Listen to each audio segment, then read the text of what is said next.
Welcome बच्चों, स्वागत है आपका मेरे चैनल वर्टेक्स इंस्टीट्यूट में। और आज हम बात करने वाले हैं ह्यूमन रेस्पिरेशन सिस्टम के बारे में, जहां इसमें सबसे पहले हम समझेंगे नेसल पैसेज के बारे में। नाक के बाद यह वो रास्ता होता है जहां से एयर बॉडी में एंटर करती है। इस नेसल पैसेज की इंटरनल वॉल पर पतले हेयर लाइक स्ट्रक्चर यानी म्यूकोसा होते हैं, जो हवा में मौजूद डस्ट पार्टिकल्स को अट्रैक्ट करते हैं, हवा को प्यूरिफाई करते हैं और मैक्सिमम ऑक्सीजन को लंग्स की तरफ जाने देते हैं। इसके बाद ऑक्सीजन गैस फेरिनेक्स, जिसे हम फेरिंग्स भी कहते हैं, फेरिनेक्स से गुजरती है। फेरिनेक्स वो पार्ट है जहां हमारी फूड पाइप यानी ईसोफेगस और विंड पाइप यानी ट्रैकिया मिलती हैं।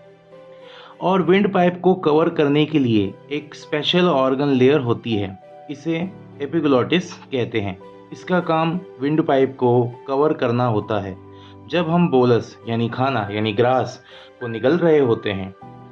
ठीक है, तो ये कवर कर लेता है विंड पाइप को और इसकी वजह से खाना विंड पाइप के अंदर नहीं जा पाता। पर कई बार पानी, डस्ट, खाने के टुकड़े इसमें चले जाते हैं यानी विंड पाइप में, जिसकी वजह से हमें खांसी आ जाती है। फेरिनेक्स के बाद बारी आती है लैरिनेक्स, जो कि बॉडी का साउंड बॉक्स होता है। इसमें स्मॉल बोनी स्ट्रक्चर मसल्स के साथ वाइब्रेशंस करता है और वोवल्स, कॉन्सोनेंट्स, ठीक है, स्वर व्यंजन की आवाज़ें निकालता है। लैरिनेक्स के बाद बारी आती है विंड पाइप यानी ट्रैकिया की। ये एक हॉलो सिलेंड्रिकल शेप की ट्यूब है जिसके चारों तरफ कार्टिलेज की रिंग्स बनी होती हैं ताकि विंड पाइप कोलैप्स ना कर सके। ट्रैकिया के बाद बारी आती है लंग्स की, जिसमें एयर पाइप्स का एक पूरा नेटवर्क होता है। इन पतली पाइप्स को 3 पार्ट्स में डिवाइड किया गया है, जिसमें पहला है ब्रोंकाई।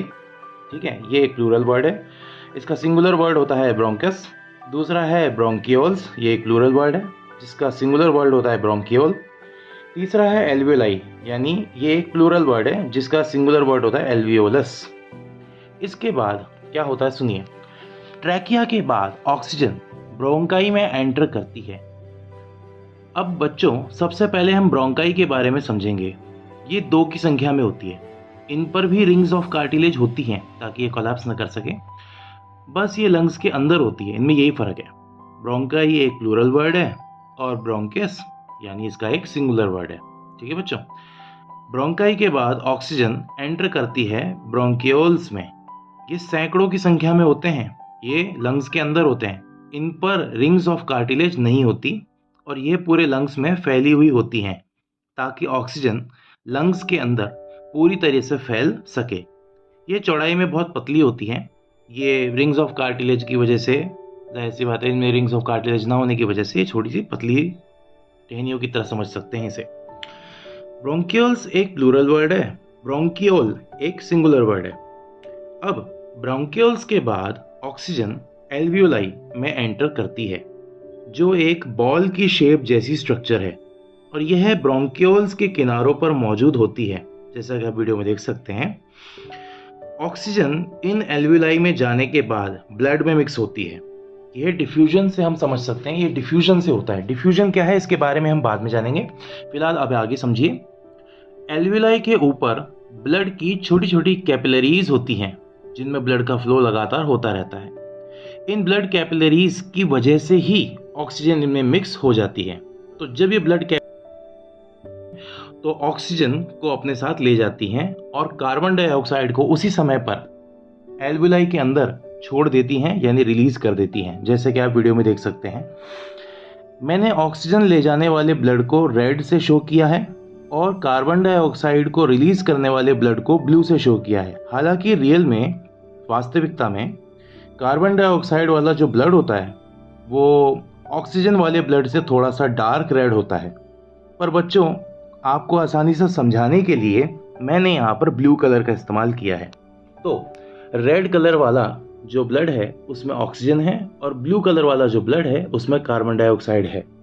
ठीक है, अब यहाँ से हम ये देख सकते हैं कि हार्ट में ऑक्सीजन वाला ब्लड यानी कि ऑक्सीजनेटेड ब्लड जिसे हम बोलते हैं, ऑक्सीजन वाला ब्लड, वो लेफ्ट एट्रियम यानी कि हार्ट के लेफ्ट एट्रियम फिर लेफ्ट वेंट्रिकल से पंप होते हुए बॉडी के अलग अलग ऑर्गन्स की तरफ जाता है और इस तरीके से ऑक्सीजन हमारी बॉडी के अंदर चारों तरफ फैल पाती है। रेस्पिरेशन का मेन काम होता है ऑक्सीजन को डिफरेंट पार्ट्स ऑफ ऑर्गन्स तक पहुंचाना, वहां उनकी ग्लूकोज से रिएक्शन करा के एनर्जी प्रोड्यूस करना। तो रेस्पिरेशन का ये वाला पार्ट था बच्चों। हालांकि मुझे लगता है आपको बहुत अच्छे समझ में आया होगा। ठीक है, थैंक यू। लाइक, शेयर और सब्सक्राइब जरूर करके जाइएगा। Thank you for that.